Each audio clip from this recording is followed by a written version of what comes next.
জনাব তারেক রহমান সাহেবের ID card 24 ঘন্টা হয়ে গেছে, আলহামদুলিল্লাহ। এটা খারাপ দিক না। তো আমার কথা হচ্ছে, জনাব তারেক রহমান সাহেবের আইডি কার্ড যদি 24 ঘন্টায় করা যায়, আমারটা 24 ঘন্টা হবে না কেন? আপনারটা 24 ঘন্টা হবে না কেন? কথা বলেন না কেন? এখানে বাধাটা কোথায়? আমরা জন্ম নিছি, দুনিয়া হলো জন্ম নিবন্ধন আর ভোটার আইডি কার্ড আর হলো সার্টিফিকেটের নাম সংশোধন করার জন্য। এটা করতে করতেই তো জীবন পার। কি ঠিক না বেঠিক বলেন? আপনারা যদি জনাব তারেক রহমান সাহেবের আইডি কার্ডটাকে মাত্র 24 ঘন্টায় করতে পারেন, তাইলে বোঝা যায় আপনাদের কাছে এমন প্রযুক্তি আছে যে 24 ঘন্টা আইডি কার্ড বের করা যায়। আপনি সাধারণ মানুষকে সার্ভিসটা দিচ্ছেন না কেন?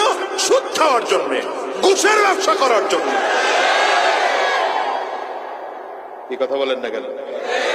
এই জন্য আমি বলবো, আগামীতে কারা ক্ষমতায় যাবেন জানি না, যারাই যাবেন, আল্লাহ যাদেরকে ক্ষমতায় নিবে, সরকারি চাকরিজীবীগুলোর মধ্যে যেগুলো সুদখোর আছে, যেগুলো ঘুষখোর আছে, প্রত্যেকটাকে শাস্তির আওতায় নিয়ে আসেন।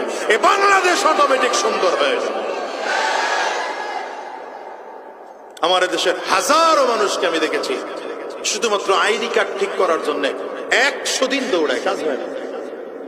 জন্ম নিবন্ধন ঠিক করার জন্য দৌড়ায়।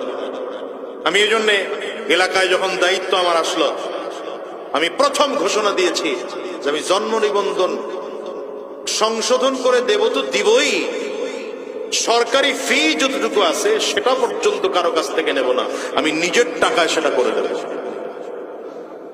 আলহামদুলিল্লাহ, আমার এলাকা এখন ভেজাল মুক্ত, আল্লাহ শুকর। জনপ্রতিনিধি হইল যে আমার আয়সা আমার যেটা কাজ করতো এটা আমার প্রস্তাব দিছে, হুজুর 100 টাকা করে, স্বাক্ষর দিলে 100 করে। বুঝেন নাই কথা? আগের জনরা যেমনি দিছে, পরের জন্য এমনি প্রস্তাব দিব।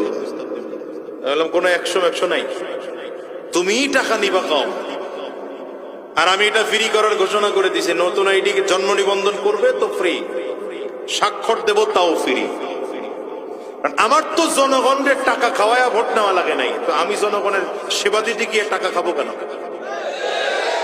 এখন আপনারা যাদেরকে টাকা খাইয়া ভোট দেন, তার কাছ থেকে সেবা নিতে গেলে তো টাকা দিয়েই সেবা নেওয়া লাগবে। কি কথা বুঝেন নাই?